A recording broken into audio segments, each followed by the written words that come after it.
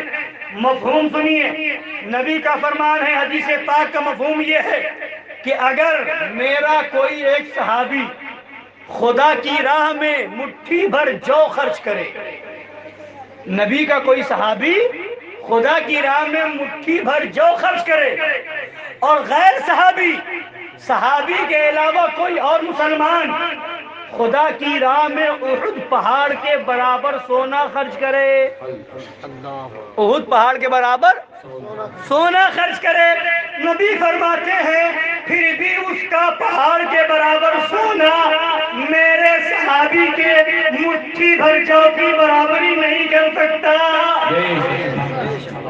تو نبی کے صحابہ کا یہ مقام، نبی کے صحابہ کا یہ عالم ہے کہ وہ اگر مٹھی بھر جو خرچ کرے اور غیر صحابی احد پہاڑ کے برابر سونا خرچ کرے تب بھی برابری نہیں ہو سکتی۔ کیوں؟ اس لیے کہ صحابی وہ ہیں جنہوں نے نبی کا چہرہ دیکھا، نبی کا جلوہ زیبا دیکھا ہے، نبی کا دیدار کیا ہے۔ تو دیدار کرنے کی بنیاد پر، دیدار رسول کی بنیاد پر یہ مرتبہ ملا، نماز کی بنیاد پر نہیں، روزے کی بنیاد پر نہیں، حج کی بنیاد پر نہیں، زکات کی بنیاد پر نہیں، کس کی بنیاد پر؟ صحابی اسے کہتے ہیں جس نے ایمان کی نظر سے سرکار کا دیدار کیا اور ایمان کے ساتھ دنیا سے تشریف لے گئے، وہ ہے صحابی، وہ ہے صحابی۔ نماز، روزہ، حج، زکات یہ ساری چیزیں بعد میں آئی ہے، نبی نے ایمان کی دعوت پہلے دی، ایمان کا پیغام پہلے دیا ہے، نماز بعد میں ہے۔ بہت سے وہ صحابی ہیں نماز فرض نہیں ہوئی تھی، روزہ فرض نہیں ہوا تھا، حج فرض نہیں ہوا تھا، زکات فرض نہیں ہوئی تھی، اور دنیا سے تشریف لے گئے، نبی کا دیدار کیا، نبی کا کلمہ پڑھا اور دنیا سے تشریف لے گئے۔ ایک وقت کی نماز نہ پڑھی مگر صحابی، ایک دن کا روزہ نہ رکھا مگر صحابی، 1 روپے زکات میں نہ دیا مگر صحابی، ایک حج نہ کیا مگر صحابی، اور صحابی کا اتنا بڑا مرتبہ ہو گیا، اتنا بڑا مرتبہ ہو گیا کہ کوئی دن رات نماز پڑھتا رہے، پورے سال روزہ رکھتا رہے، حج پہ حج کرتا رہے، زکات پہ زکات دیتا رہے، پھر بھی نبی کے صحابی کی برابری نہیں کر سکتا۔ تو آخر ان کا مرتبہ اتنا بلند کس بنیاد پر ہوا؟ تو کہنا پڑے گا ان کا مرتبہ بلند ہوا تو نبی کے دیدار کی بنیاد پر ہوا، نبی کے چہرے پاک کی زیارت کی بنیاد پر ہوا۔ اے آخر کے اندھو، اے دیو کے بندو، ذرا سوچو جو صحابی نبی کا دیدار کر لے اس کا مرتبہ اتنا بلند ہو جائے تو جس کا دیدار کیا ہے اس کا مرتبہ جتنا بلند ہو جائے اس کی عظمت کیا ہوگی؟ بریلوی کے تاجدار سرکار اعلی حضرت امام اہل سنت پکار اٹھے فرش والے تیری شوکت کا علوم کیا جانے خسروا عرش میں اڑتا ہے بھلے نعرہ تکبیر، نعرہ رسالت، مسلک اعلی حضرت فیضان شیر شیخ فرش والے تیری شوکت کا علوم کیا جانے خسروا عرش پہ اڑتا ہے پھریرا تیرا جس نے نبی کا دیدار کیا اس کا مرتبہ اتنا بلند ہے تو جس کا دیدار کیا ہے اس کا مرتبہ کیا ہے؟ اور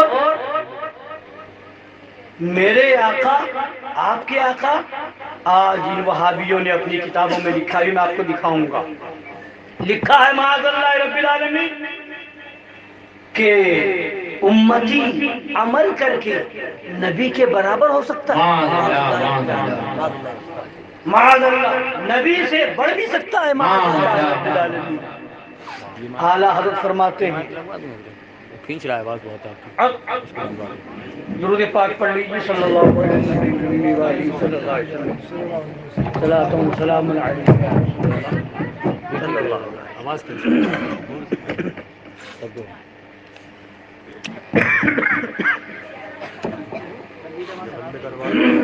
اس کو بند کروا دو۔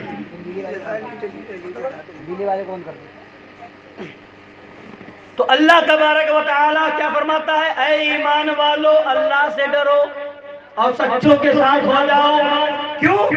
ایمان لا چکے ہو مگر خطرہ ہے، تقوی اختیار کر چکے ہو مگر خطرہ ہے، شیطان ابھی بھی تمہیں بہکا سکتا ہے، ایمان لانے کے بعد بھی گمراہ کر سکتا ہے، تقوی اختیار کرنے کے بعد بھی تمہیں راہ راست سے الگ کر سکتا ہے۔ اس لیے بزرگوں کا دامن تھام لو، اللہ والوں کا دامن ہاتھ میں ہوگا تو اللہ والے تمہیں بچاتے نظر آئیں گے، تمہارے ایمان کی بھی حفاظت ہوگی، تمہارے تقوی کی بھی حفاظت ہوگی، تمہارا ایمان بھی بچے گا، تمہارا عمل بھی بچے گا۔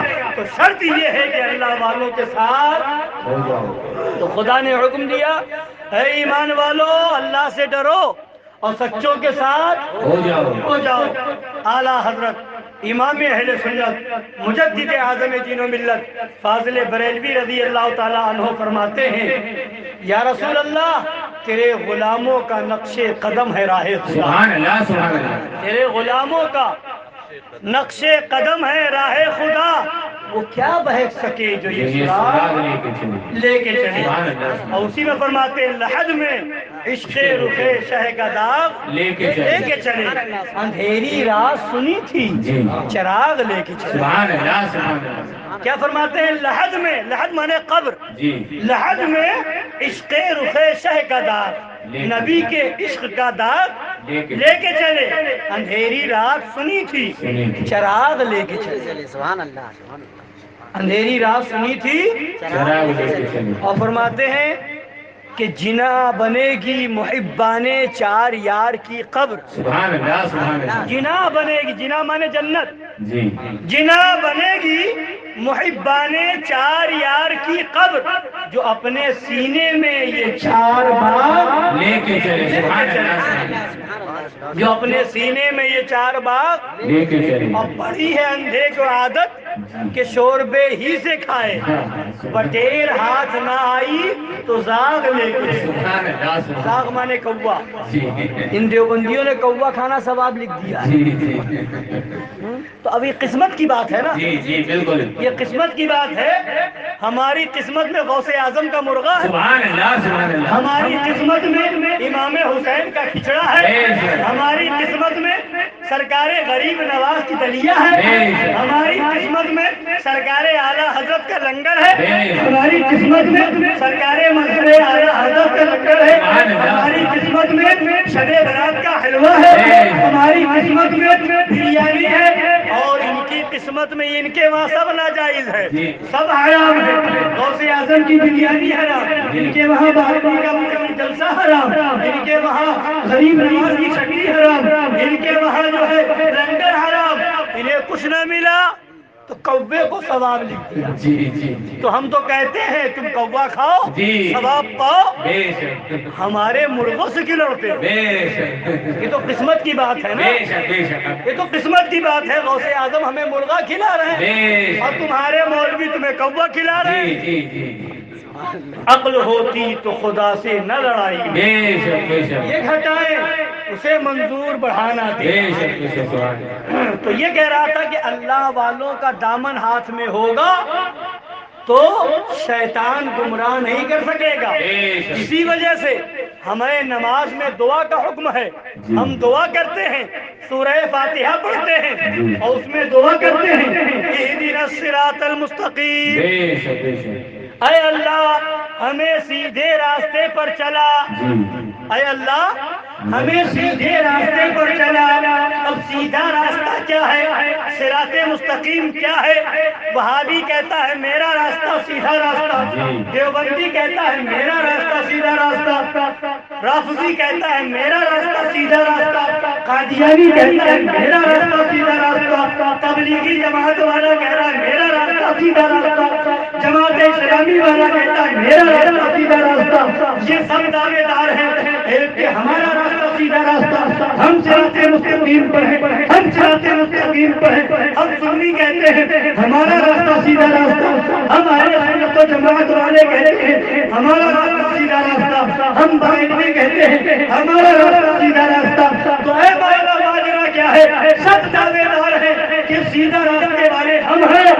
خدا فرماتا ہے سیدھے راستے کو سمجھنا ہے تو قرآن میں آگے پڑھو. سبحان اللہ سبحان اللہ. اہدنا الصراط المستقیم، اے اللہ ہمیں سیدھے راستے پر چلا. اب سیدھا راستہ ہے کیا؟ تو خدا فرماتا آگے پڑھ کے دیکھو صراط الذین انعمت علیہم، ان کا راستہ چلا جن پر تو نے انعام فرمایا ہے. اور انعام کن پر ہے؟ انعام کن لوگوں پر ہوا؟ تو خدا دوسری جگہ فرماتا ہے اولئک الذین انعم اللہ علیہم من النبیین والصدیقین والشہداء والصالحین. جن پر اللہ کا انعام ہوا وہ نبیین ہیں، صدیقین ہیں، شہداء ہیں اور اللہ کے نیک بندے ہیں، اولیاء کرام ہیں. ان کا راستہ سیدھا راستہ ہے. تو اب اسی سے فیصلہ کر لو، تم قرآن و حدیث کی دلیل سمجھنے بعد میں جانا. ایسے بھی مسلمانوں کتابوں کو بعد میں الٹ پلٹ کر کے دیکھنا، پہلے یہ دیکھ لو اللہ والے کی جماعت میں ہے. بے شک. سبحان اللہ سبحان اللہ سبحان کسی اللہ. دیوبندیوں میں کوئی ولی ہو تو بتاؤ، جی بے شک بے شک. وہابیوں میں کوئی ولی ہو تو بتاؤ، رافضیوں میں کوئی ولی ہو تو بتاؤ. غوث اعظم ہمارے بے شک. غریب نواز ہمارے ہیں، سجدے سرکار ہمارے ہیں، اور آگے بڑھے صابر پاک ہمارے ہیں، وارث پاک ہمارے ہیں، مدار پاک ہمارے ہیں، حضرت خواجہ قطب الدین ہمارے ہیں، محبوب الہی نظام الدین اولیاء ہمارے ہیں، شاہ فضل اللہ ہمارے ہیں، شاہ برکت اللہ ہمارے ہیں، بغداد میں ہمارے ہیں، کلیئر میں ہمارے ہیں، بہرائش میں ہمارے ہیں، مالہرا میں ہمارے ہیں، پالپی شریف میں ہمارے ہیں، دیوا شریف میں ہمارے ہیں، مکن پور شریف میں ہمارے ہیں، دادا میاں ہمارے ہیں، اعلیٰ حضرت ہمارے ہیں، مظہر اعلیٰ حضرت ہمارے ہیں. جتنے ولی ہیں سب سنیوں میں ہے. پتہ چل گیا حق پر ہے، صراط مستقیم پر ہے تو صرف سنی ہے. سبحان اللہ سبحان اللہ. نعرہ تکبیر، نعرہ رسالت، مسلک اعلیٰ حضرت، فیضان اولیاء کرام. نعرہ تکبیر، نعرہ رسالت. سبحان اللہ سبحان اللہ. سارے ولی سنیوں میں ہے، بے شک. غوث اعظم سنیوں میں، بے شک. غریب نواز سنیوں میں، صابر پاک سنیوں میں، وارث پاک سنیوں میں، مدار پاک سنیوں میں، سب تو سنیوں میں ہے. تمہارے میں کون ہے؟ کوئی نہیں ہے. اور سنیے اب آئی بات تو سنتے چلیں. یہ آج فتویٰ دیتے ہیں، ان دیوبندیوں نے اپنی کتاب میں لکھا ہے مزار پہ جانا، درگاہ پہ جانا کتنا بڑا پاپ اور گناہ ہے. ان دیوبندیوں کی کتاب جماعت اسلامی والے نے ابو لالا مودودی نے اپنی کتاب تجدید و احیاء دین کے اندر لکھا ہے کہ اجمیر قلعہ بہرائچ جانا کتنا بڑا پاپ کہ کسی مسلمان لڑکی کے ساتھ زبردستی زنا کیا جائے اس سے بھی بڑا گناہ ہے۔ مزار پہ جانا اتنا بڑا گناہ، درگاہ پہ جانا اتنا بڑا گناہ۔ تو ہم کہتے ہیں دیوبندیوں، ہمیں اسلام تم سے نہیں ملا ہے، ہمیں دین تم سے نہیں ملا ہے، ہم مسلمان دیوبند سے نہیں بنا ہے، ہمیں مسلمان غریب نواز نے ملا ہے، ہمیں کلمہ سید سالار نے پڑھایا ہے، ہمیں مسلمان مزار پاک نے کیا ہے، ہمیں کلمہ سرکار صابرہ پاک نے پڑھایا ہے۔ ہم تمہیں نہیں دیکھیں گے، ہم تو یہ دیکھیں گے غریب نواز آپ کیا کہتے ہیں، صابرہ پاک آپ کیا کہتے ہیں۔ آج کے ان دیوبندیوں کی بات نہ دیکھو، ہندوستان میں اسلام لانے والے غریب نواز ہیں۔ ہندوستان میں اسلام کون لے کر کے آئے؟ غریب نواز، غریب نواز لائے، سید سالار مسعود غازی لائے، اے غریب نواز آپ کیا کہتے ہیں؟ مزار پہ جانا کیسا ہے؟ تو غریب نواز فرماتے ہیں میں جب ہندوستان چلا تھا سبحان اللہ، میرے رسول نے حکم دیا تھا کہ اے معین الدین ہندوستان جاؤ وہاں اسلام پھیلاؤ۔ تو جب میں چلا تو لاہور ہوتے ہوئے آیا تو وہاں حضرت داتا گنج بخش علی حجویری کے مزار پر میں نے حاضری دی، میں نے وہاں چلا کیا اور میں نے وہاں حاضری دی۔ تو سمجھ لو کہ مزار پہ جانا غریب نواز کا، درگاہ پہ جانا غریب نواز کا طریقہ ہے۔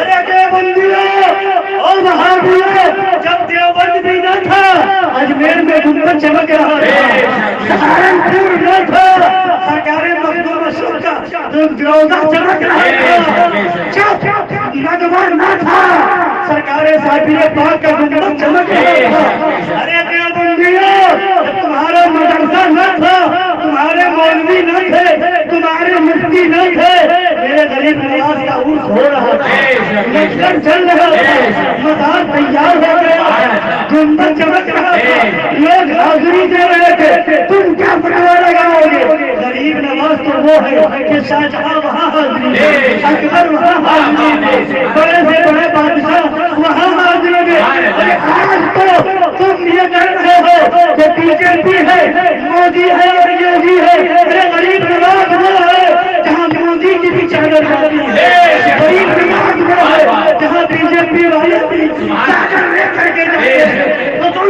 جو غریب نواز والا ہوگا نہ بی جے پی سے ڈرے گا نہ آر ایس ایس سے ڈرے گا، اور جو غریب نواز سے کٹے گا اسے بی جے پی والے بھی ماریں گے، والے بھی ماریں گے۔ ارے یہاں کی بات کرتے ہو، جاؤ اجمیر شریف جا کر کے دیکھو، عرس ہوتا ہے، تم کہتے ہو حکومت گورنمنٹ، سب سے بڑی حکومت میرے غریب نواز۔ تمہیں دنیا والوں پہ بھروسہ ہوگا، ہمیں غریب نواز پہ بھروسہ، ہمارا بادشاہ غریب نواز ہے، اور غریب نواز نے بتا دیا۔ آج بھی جاؤ اجمیر شریف عرس کے ٹائم پر جاؤ، حکومت چاہے بی جے پی کی ہو، حکومت چاہے کانگریس کی ہو، مگر حکومت کی طرف سے غریب نواز کے دربار میں اجمیر شریف کے اندر لوگوں کے ٹھہرنے کا انتظام کیا جائے، لوگوں کے کھانے کا انتظام کیا جائے۔ مطلب کیا ہے؟ مطلب یہ ہے کہ غریب نواز بتا رہے ہیں میرے ہو جاؤ، بچانے کا کام میرے ہو جاؤ، بی جے پی والے تمہارے ہو جاؤ، میرے ہو جاؤ، کانگریس والے تمہارے ہو جاؤ، میرے ہو جاؤ، دنیا کی حکومت تمہاری حفاظت کرے گی۔ اور اگر غریب نواز سے سے کر کے طالبان میں جاؤ گے، غریب نواز سے کر کے لشکر طیبہ میں جاؤ گے، اگر غریب نواز سے کر کے ان جنت العلماء والوں میں جاؤ گے، غریب نواز سے کر کے ان دیوبندیوں میں جاؤ گے تو گورنمنٹ بھی ڈھونڈ کے مارے گی اور پتہ لگائے گی کہ دیکھو طالبان سے تعلق دیوبند والوں کا، ادوا سے تعلق دیوبند والوں کا، سہارنپور سے تعلق طالبان سے۔ الحمدللہ کوئی سنی کسی آتنکوادی میں نہیں پکڑا گیا، بے شک بے شک حق ہے، بالکل حق، کہیں بھی آتنکوادی میں نام آیا ہے بے شک تو ان دیوبندیوں کا آیا ہے، بے شک بالکل حق، ان بالکل حق۔ وہابیوں کا آیا ہے۔ جی دیش کی گورنمنٹ کو پتا ہے جی غدار کون ہے، وفادار کون سبحان ہے۔ اللہ سبحان اللہ۔ اور سنیے، کہتے ہو ایسا ہے ویسا ہے، دیوبندیت اور وہابیت لوگ کہتے ہیں برا نہیں کہنا چاہیے، جی وہ بھی تو کلمہ پڑھتے ہیں، داڑھی رکھتے ہیں، وہ بھی تو اسلام کا دعویٰ کرتے ہیں، مسلمان ہونے کا دعویٰ کرتے ہیں۔ سنو، اسلام کے اندر یہ نہیں دیکھا جاتا کہ داڑھی ہے کہ نہیں، جی بے شک یہ نہیں کہ ٹوپی رکھ لیا تو ہو گئے مسلمان، یہ نہیں کہ صرف مسجد چلے گئے تو ہو گئے مسلمان۔ اسلام یہ کہتا ہے کہ نبی کی سچی محبت ہے کہ نہیں، بے شک بے شک۔ رسول ہے یا نہیں، اللہ والوں سے محبت ہے یا نہیں۔ جی جی حضرات گرامی، اگر داڑھی کی بنیاد پر مسلمان ہو گئے تو مودی نے بھی داڑھی رکھ لی، جی جی جی بے شک اگر پگڑی باندھنے کی بنیاد پر مسلمان کہلائے گئے تو ملائم سنگھ بھی پگڑی باندھتا ہے، جی اگر صرف کرتا پاجامہ پہننے کی بنیاد پر مسلمان ہو جاتے تو بڑے بڑے نیتا بھی پہنتے جی ہیں۔ جی جی بے شک سنو، ایمان عشق رسول کا نام، بے شک بے شک۔ مسلمان داڑھی رکھ کر کے نہیں ہوتا، نماز پڑھ کر کے نہیں ہوتا۔ اب آپ کہیں گے داڑھی رکھ کر کے بھی کافر، کلمہ پڑھ کر کے بھی کافر، قرآن پڑھ کر کے بھی کافر، میں کہوں گا ہاں، یہ میں نہیں کہتا، قرآن کہتا ہے۔ بے شک بولیے قرآن کی بات مانیں گے کہ نہیں مانیں گے؟ بولیے کتنے لوگ قرآن کی بات مانیں گے؟ سب مانیں گے نا؟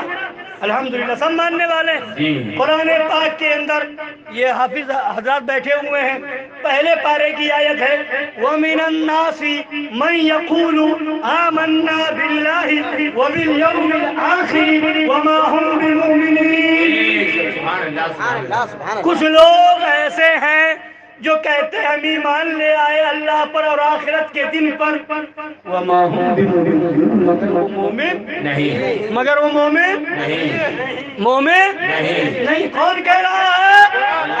قرآن کہہ رہا ہے، کہتے ہیں ایمان لے آئے مگر مومن نہیں ہے، یعنی مطلب کیا ہوا؟ تمہارے کہنے سے تمہیں مومن نہیں کہا جائے گا، دیکھا جائے گا نبی کے عاشق ہو یا نہیں، دیکھا جائے گا نبی کے چاہنے والے ہو یا نہیں۔ اب کہا تو ہر کوئی کہتا ہے کہ ہم نبی کے چاہنے والے ہیں، ہر کوئی کہتا ہے ہم عاشق رسول ہیں، ہر کسی کا دعویٰ ہے ہمیں نبی سے محبت ہے، مگر صرف دعویٰ کام نہیں آئے گا، دعوے پر دلیل دیکھی جائے گی۔ بے شک دعویٰ کر رہے ہو، اس دعوے میں سچ ہو یا نہیں؟ آؤ، نبی نے قرآن پڑھنے والوں کو مسجد سے نکالا بے ہے، شک بے شک نبی نے روزہ رکھنے والوں کو مسجد سے نکالا ہے۔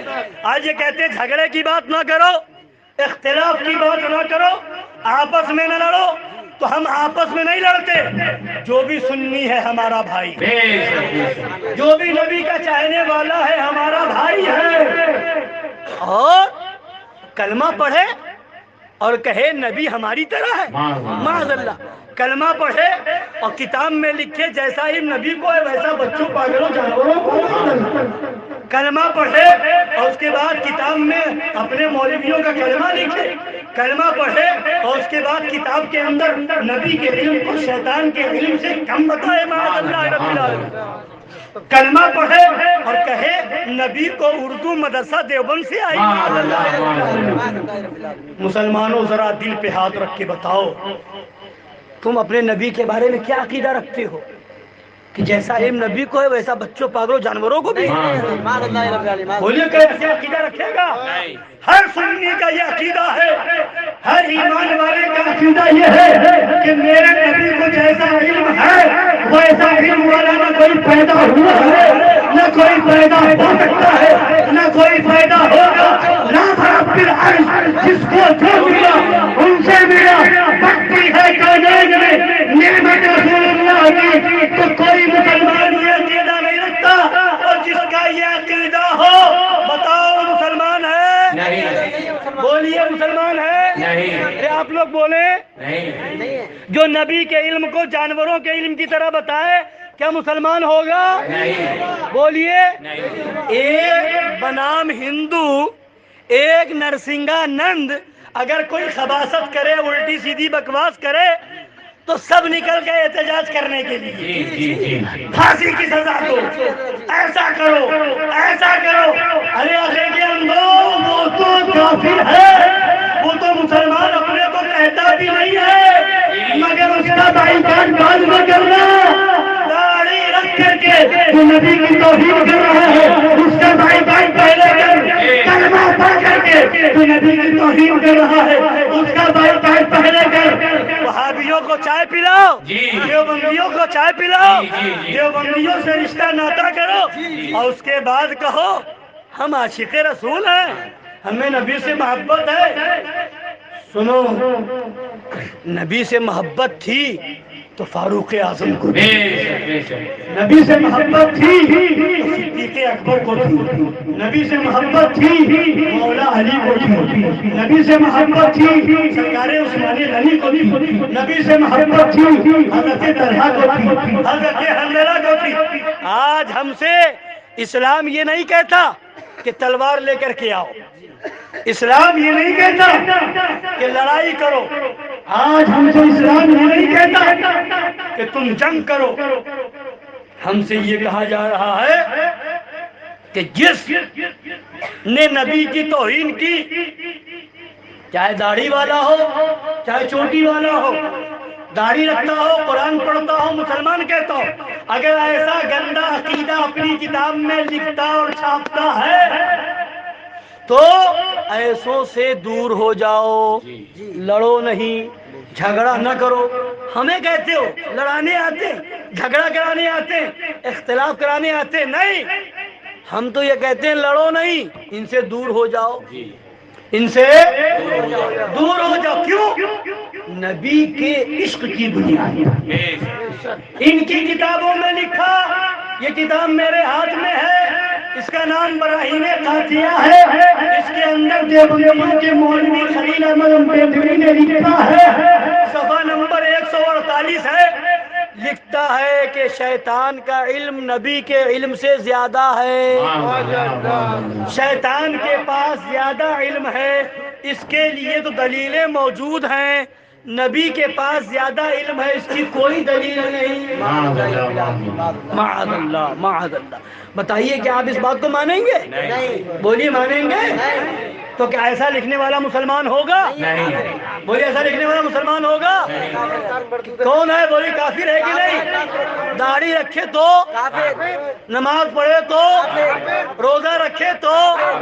سنو، آج ہم صرف نہیں کہتے ہیں، نبی کی تاریخ پڑھو، صحابہ کا زمانہ ہے، میرے نبی مسجد نبوی میں ہیں، بہت سے منافقین جو دل میں نبی سے دشمنی اور بغض رکھتے تھے اور زبان سے دعویٰ کرتے تھے، کلمہ پڑھتے تھے، مسلمان ہونے کا دعویٰ کرتے تھے، وہ لوگ پیٹھ پیچھے برائی کرتے تھے، نبی کو جلال آیا اور ارشاد ہوا، اعلان ہوا، نبی نے فرمایا کہ جتنے منافق ہیں وہ مسجد سے نکل جائیں، مسجد سے باہر ہو جائیں۔ لوگ آپس میں سرگوشیاں کر رہے ہیں، دیکھ رہے ہیں ایک دوسرے کو، نبی نے فرمایا نکل جاؤ ورنہ ایک ایک کا نام لے کر کے نکالوں گا۔ سبحان اللہ، سبحان اللہ، کہیے سبحان اللہ۔ وہ منافق یہ عقیدہ رکھتے تھے، وہ سمجھتے تھے یہ نبی کو غیب کا علم کہاں، انہیں کیا پتا کہ میرے دل میں کیا ہے، انہیں غیب کا علم نہیں ہے، پیٹھ پیچھے کی خبر نہیں ہے۔ یہی عقیدہ اس دور کے منافقوں کا تھا، اور یہی عقیدہ اس دور کے منافقوں، وہابیوں، دیوبندیوں کا عقیدہ ہے۔ اس دور کے منافقوں نے بھی یہی عقیدہ رکھا تھا کہ نبی کو پیٹھ پیچھے کی خبر نہیں، اور اس دور کے منافق ان وہابیوں نے بھی یہی عقیدہ لکھا ہے اپنی کتاب میں کہ نبی نبی کو دیوار کے پیچھے کا علم نہیں. معاذ اللہ. سنو تو نبی نے جب یہ اعلان فرمایا تو کیا سمجھ رہے تھے؟ ان کو کیا پتا کہ ہمارے دل میں کیا ہے؟ فرمایا نکل جاؤ ورنہ ایک ایک کا نام لے کر کے نکالوں گا. اب کوئی اٹھنے کو تیار نہیں. نبی کو چلا لایا ارشاد فرمایا اخرج یا فلان فإنک منافق اخرج یا فلان فإنک منافق. اے فلاں نکل جا اس لیے کہ تو منافق ہے. اے فلاں نکل جا اس لیے کہ تو منافق ہے. سارے منافقوں کو نام لے کر کے مسجد سے میرے نبی نے نکالا. سبحان اللہ سبحان اللہ. میرے نبی نے کہاں سے نکالا؟ مسجد سے. کس کو نکالا؟ کیا کلمہ پڑھنے والے نہیں تھے؟ کلمہ پڑھنے والے تھے. کیا روزہ رکھنے والے نہیں تھے؟ کیا داڑھی والے نہیں تھے؟ کیا وہ قرآن پڑھنے والے نہیں تھے؟ تھے مگر دل میں نبی کی محبت تو ایسوں کو مسجد سے نکالنا کس کی سنت؟ نبی کی سنت. آج ایک جماعت نکلی ہے ہری پگڑی جی جی جی. دعوت الیاسی. اپنے آپ کو سنی اعلیٰ حضرت کے ماننے والے مگر منہ میں دہی جماتے جی. اور سنت پر عمل ہے. مسواک ایسے کرنا سنت ہے. سرما اس طرح لگانا سنت ہے. تیل اس طرح لگانا سنت ہے وغیرہ وغیرہ دسیوں باتیں. یہ سنت یہ سنت یہ سنت. 1300 پیج کی کتاب فیضان سنت لکھی. یہ سنت یہ سنت یہ سنت. یہ ساری سنتیں یاد رہی مگر یہ بتاؤ کہ دیوبندیوں کے منافقوں کو مسجد سے نکالنا بھی تو سنت ہے. سبحان اللہ سبحان اللہ. اس سنت کو کیوں بھلا دیا؟ مگر معاملہ کیا ہوتا ہے؟ لوگوں کا حال کیا ہے کہ کام وہ کرو کہ لوگ بہت بڑا متقی بھی سمجھے اور کسی کے برے بھی نہ بنو. جی جی جی. مسواک کریں گے وضو سے پہلے. کیوں؟ سنت ہے. اچھا اتنا بڑا سنت کا پیروکار ہے مسواک نہیں چھوڑتا. 3 بار کلی کرنا سنت ہے. ناک میں پانی ڈالنا سنت ہے. ایسے بیٹھنا سنت ہے. کھانا کھانے میں اس طرح بیٹھنا سنت ہے. کھانے سے پہلے میٹھا کھانا سنت ہے. نمکین کھانا سنت ہے. کھانے کے بعد یہ کھانا سنت ہے. کھانے میں یہ سنت ہے. کھانے پینے کی سنتیں یاد ہے اور اچھی آرام دہ سنتیں یاد ہے مگر جس میں دشمنی پیدا ہوگی وہ سنت بھول گئے. اور نبی کا سچا عاشق یہ نہیں دیکھتا تو یہ دیکھتا ہے کہ اگر عاشق رسول ہے تو آؤ مسجد میں گستاخ رسول ہے تو نوجوانوں اور اعلان کرو تجھ سے اور جنت سے کیا مطلب. وہاں بھی دور ہو ہم رسول اللہ کے جنت رسول اللہ. نعرہ تکبیر نعرہ رسالت مسلک اعلیٰ حضرت خلیفہ شیر ہندوستان. نعرہ تکبیر نعرہ رسالت. آپاؤں والی سنتیں یاد رہی. جی. آپاؤں والی جی. سنتیں یاد رہی. مرد والی سنت بھول گئے. قسمت تو اعلیٰ حضرت کے صدقے میں عصمتیوں کی کہ عصمتی کیا ہوتا ہے اعلان کرتا ہے. دشمن احمد پہ شکست کیجیے ملحدوں کی کیا محبت کیجیے. خیر میں چل جائے بے دینوں کے دل یا رسول اللہ کی کثرت. سبحان اللہ سبحان اللہ. فیضان شیر بے شے اہل سنت فیضان شیر بے شے اہل سنت. نعرہ تکبیر نعرہ رسالت. سبحان اللہ سبحان اللہ. ذات گرامی جو سنت صحابہ کی ہے وہ آؤ تو دیکھو میدان میں. آج ہم بڑے آرام سے اپنے گھروں میں بیٹھے ہیں. ہم بڑے پکے مسلمان ہیں. ہم بڑے سچے مسلمان ہیں. گھروں میں بیٹھے ہیں. ہم بڑے عاشق رسول ہیں. سنو عاشق رسول ہونے کا دعویٰ کر لینا آسان ہے مگر عاشق رسول تھے عاشق رسول تھے تو فاروق اعظم تھے. عاشق رسول تھے تو حضرت حنظلہ تھے. سنو عاشق رسول ہونے کا دعویٰ کرنا آسان ہے مگر اٹھاؤ تاریخ. حضرت حنظلہ ہے صحابی رسول ہے. ابھی شادی ہوئی ہے پہلی رات ہے. شادی سنیے غور سے. شادی ہوئی پہلی رات ہے. اپنی پہلی رات میں اپنی اہلیہ بیوی کے پاس ہے. اعلان ہو رہا ہے نبی کی طرف سے اعلان ہوا میرا صحابہ نکلو جنگ میں جانا ہے. میدان جنگ میں جانا ہے. اب آج کا مسلمان ہوتا سوچتا جنگ جائیں گے، سر کٹانا ہوگا، بازو کٹوانے ہوں گے، تلواریں چلیں گی، جان دینی پڑے گی، مگر صحابی تھے، صحابی عاشق رسول تھے، اپنی بیوی سے اجازت لیتے ہیں، اے بیوی میں نے آپ سے نکاح کیا ہے، یہ مہر ہے، میں مہر ادا کرتا ہوں، اب بات دین کی آ گئی ہے، بات شریعت کی آ گئی ہے، بات نبی کے پیغام کی آ گئی ہے، اب مجھے اجازت دو۔ وہ با ہمت با حوصلہ بیوی بخوشی اپنے شوہر کو اجازت دیتی ہے۔ اب حضرت حنظلہ میدان جنگ میں نکل گئے، ابھی ناپاکی کی حالت میں تھے، میدان جنگ میں آ گئے، لڑتے گئے، لڑتے لڑتے اپنا سر کٹا دیا۔ اب جب جنگ کے بعد شہداء کرام شہیدوں کی لاشوں کو اکٹھا کیا گیا، نبی دیکھ رہے ہیں، صحابہ دیکھ رہے ہیں، سارے شہیدوں کی لاشیں موجود ہیں، مگر ایک لاش نہیں ہے، حضرت حنظلہ کا جسم پاک نہیں ہے۔ نبی نے چہرہ اٹھایا تو دیکھا حضرت حنظلہ کو فرشتے آسمانوں میں لے جا کر کے غسل دے رہے ہیں، انہیں نہلایا جا رہا ہے، انہیں غسل دیا جا رہا ہے۔ نبی نے فرمایا اے فرشتوں، نبی نے فرمایا اے میرے صحابہ، یہ حضرت حنظلہ اپنی بیوی کے پاس تھے، اسی حالت میں یہ آ گئے تھے، ناپاکی کی حالت تھی، فرشتے لے جا کر کے غسل دے رہے ہیں، انہیں نہلا رہے ہیں۔ تو وہ عاشق رسول تھے۔ اور سنیے، نبی کے دور کی عورتیں بھی جو ہوتی تھی، میری ماں بہنیں بیٹھی ہیں، میری ماں بہنیں بھی یہ عقیدہ لیں اور ہمت رکھیں اور اپنے بچوں کو اور اپنے گھر میں یہ سبق دیں، سارے رشتے بعد میں ہیں، نبی کا رشتہ سب سے پہلے، باپ کا رشتہ بعد میں، نبی کا رشتہ سب سے پہلے، ماں کا رشتہ بعد میں، نبی کا رشتہ سب سے پہلے، بہن کا رشتہ بعد میں، نبی کا رشتہ پہلے ہے، پھوپھی کا رشتہ بعد میں، نبی کا رشتہ پہلے ہے، خالہ کا رشتہ بعد میں، نبی کا رشتہ پہلے ہے۔ سنیے، ایک صحابیہ ہے، ایک عورت ہے، صحابیہ ہے، انہیں خبر ملی، کسی نے جھوٹی خبر دی کہ نبی شہید کر دیے گئے، معاذ اللہ۔ اب وہ چلی جنگ کی طرف، میدان جنگ کی طرف، جو ملے پوچھے میرے نبی کی خبر دیجیے کس حال میں ہے۔ خبر دینے والے نے کہا اے عورت، اے خاتون، تمہارا شوہر قتل کر دیا گیا، شہید کر دیا گیا۔ وہ خاتون کہتی ہے کوئی پرواہ نہیں، یہ بتاؤ میرے نبی کا کیا حال ہے۔ آگے بڑھتی ہے، کسی نے کہا تمہارے والد شہید کر دیے گئے، ان کا سر دم سے جدا ہو گیا ہے۔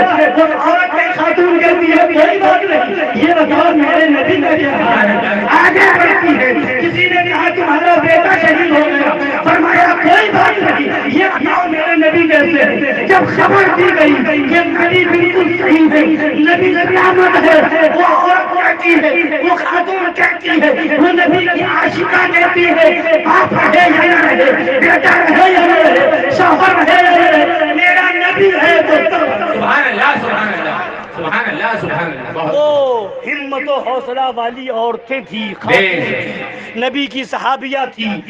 ماں کا رشتہ دنیا تک ہے، باپ کا رشتہ دنیا تک ہے، بھائی کا رشتہ دنیا تک ہے۔ جب تک سانسیں چل رہی ہے باپ بھی ہے موجود، جب تک سانسیں چل رہی ہے بیٹا بھی سمجھ رہا ہے کہ باپ ہے، جب تک سانسیں چل رہی ہے بیوی سمجھ رہی ہے شوہر ہے۔ جیسے ہی سانسیں بند ہوتی ہے، آنکھیں بند ہوتی ہے، روح نکلتی ہے، اب نہ باپ ساتھ میں جانے کو تیار، نہ بیٹا ساتھ میں جانے کو تیار، نہ بیوی ساتھ میں جانے کو تیار، نہ ماں ساتھ میں جانے کو تیار، سب قبر میں اتار کے آ جاتے ہیں۔ اگر قبر میں کوئی کام آنے والا ہے تو وہ مدینے کا تاجدار ہے، مدینے کا لال ہے۔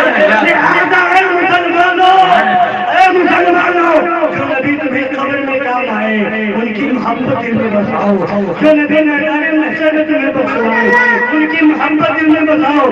اور اگر تمہارا باپ وہابی ہو جائے لات مار دو، تمہارا بیٹا جو وہابی ہو جائے لات مار دو، تمہارا خالو رشتے دار کوئی وہابی ہو جائے لات مار دو، اس لیے کہ جو نبی کا ہے وہ ہمارا ہے، نبی کا نہیں اور ہمارا نہیں. سبحان اللہ سبحان اللہ. سنیے، ہم کیا کہ دعوام کرتے ہیں نا، جی جب بات آتی ہے کیسے چھوڑ دیں، جی یہ تو خالو ہے، یہ تو پھوپھا ہے، جی. شادی میں کیسے نہ بلائے، مگر وہی خالو اور وہی پھوپھا ایک دن صرف تمہاری اماں کو گالی دے دے جی جی جی تو اگلی شادی میں کہو گے نہیں بلائیں گے، میری ماں کو گالی جی دی جی جی بے شک نہیں بلائیں گے، باپ کو گالی دی تھی بے شک. اب خالو نہیں ہے، اب پھوپھا نہیں ہے، سنو، باپ کو تمہارے گالی دے گا کافر نہیں ہوگا، بے شک. تمہاری ماں کو گالی دے گا کافر نہیں ہوگا، اور نبی کی توہین کرے گا تو کافر ہوگا. نبی کی توہین کرے گا تو کافر ہوگا. کافر ہو جائے گا، اور نبی تو نبی ہے، نبی کی نالین پاک کی توہین کرے گا کافر ہو جائے گا. ارے علماء نے یہاں تک فرمایا نبی تو نبی ہے، نبی کے جسم پاک سے لگے ہوئے مبارک کپڑے کو کوئی میلا کہہ دے گا، گندا کہہ دے گا تو کافر ہو جائے گا. بے شک بے شک. وہ نبی جی وہ نبی جن کی عظمتوں کا ڈنکا عرش پہ بج رہا ہے، بے شک بے شک. وہ نبی جن کی عظمتوں کا ڈنکا جنت میں ہے، بے شک وہ نبی جن کے صدقے میں جنت ہے، وہ نبی جن کے صدقے میں ساری نعمت ہے، وہ نبی جن کے صدقے میں یہ زمین ہے، جن کے صدقے میں یہ آسمان ہے، جن کے صدقے میں یہ کائنات بنائی گئی. خدا فرماتا ہے محبوب اگر تمہیں پیدا کرنا نہ ہوتا تو میں دنیا کو پیدا ہی نہیں بے بلکہ خدا فرماتا ہے محبوب اگر تمہیں پیدا کرنا نہ ہوتا تو میں خدا ہوں یہ بھی ظاہر نہ کرتا، یہ بھی سبحان اللہ. وہ نبی اور ان کے صدقے میں ہم پر مہربانی، سبحان اللہ. یہ وہ ہمیں وہ نبی ملے ہیں، اس نبی کے امت میں ہونے کا ہمیں شرف ملا ہے. جس نبی کی امت میں پیدا ہونے کی تمنا تو انبیاء کرام نے کی ہے. ہمارے اور آپ کے نبی سنیے غور سے، شب معراج کی رات میں لامکہ تشریف لے گئے، خدا کی بارگاہ میں تشریف لے گئے. خدا نے فرمایا اے محبوب ہم نے آپ کی امت کو ساری امتوں کے بعد میں بھیجا ہے، کوئی تکلیف تو نہیں؟ جی سبحان اللہ سبحان اللہ سبحان اللہ. خدا پوچھ رہا ہے اپنے محبوب سے کوئی تکلیف تو نہیں؟ تو نبی عرض کرتے مولا کوئی تکلیف نہیں. خدا فرماتا ہے محبوب ہم نے آپ کی امت کو ساری امتوں کے بعد میں اس لیے بھیجا ہے کہ جو پہلے آئے گی امت بعد والی امت کو خبر ہو جائے گی اس امت نے کیا کیا ہے.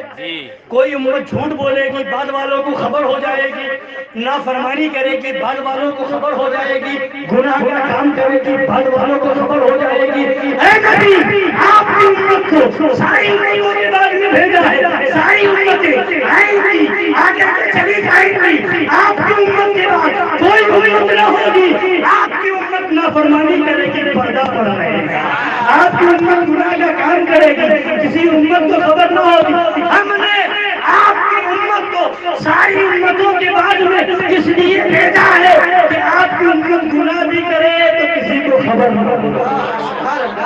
ہمارے عیبوں پہ پردہ ڈالا، ہمارے عیبوں کو چھپایا ہے. یہ صدقہ ہے کس کا؟ یہ صدقہ ہے ہمارے نبی کا، یہ صدقہ ہے مدینے کے تاجدار کا، یہ صدقہ ہے آمنہ کے لال کا. تو حضرات اب ایسے نبی کی شان میں کوئی گستاخی کرے بھلا بتائیے مسلمان ہوگا؟ نبی تو وہ ہیں. یہ دیکھیے اب آپ کہتے ہیں، لوگ کہتے ہیں کچھ بیسک باتیں سن لیجئے، ضروری باتیں سن لیجئے. لوگ سمجھتے ہیں کہ یہ وہابی دیوبندی سنی بریلوی اور یہ سب جو اختلاف ہے جھگڑا ہے آپس میں، یہ سب جو لڑائی ہے یہ نیاز فاتحہ کی لڑائی ہے، یہ لنگر اور چادر کی لڑائی ہے، یہ عرس اور گاگر کی لڑائی ہے، یہ حلوہ اور پراٹھے کی لڑائی ہے. نہیں، یہ تو قسمت کی بات ہے نا. میں نے پہلے ہی کہا کہ ہماری قسمت میں یہ سب چیزیں ہیں اور ان کی قسمت میں نہیں ہے، مگر لڑائی اس کی نہیں ہے. تم مرغا نہ کھاؤ کوئی بات نہیں، تمہیں بریانی نہیں پسند مت کھاؤ، جی۔ تمہیں کبا پسند مت کھاؤ، مگر بات یہ ہے اصل اختلاف، اصل لڑائی، اصل جھگڑا، اصل وجہ یہ ہے کہ ان وہابیوں نے میرے آقا کی توہین کی۔ جی۔ یہ کتاب حفظ الایمان ہے، اس کا پیج نمبر 15 ہے، اس میں مولوی دیوبندیوں کے مولوی اشرف علی تھانوی نے لکھا ہے کہ جیسا علم نبی کو ہے ویسا بچوں پاگلوں جانوروں کو بھی ہے۔ معاذ اللہ۔ معاذ اللہ لکھتا ہے اس کے اندر کہ نبی پاک صلی اللہ علیہ وسلم کو کل علم غیب نہیں، اگر بعض علوم غیبیہ مراد ہیں تو اس میں حضور کی کیا تخصیص ہے، حضور کی کون سی خاص بات ہے؟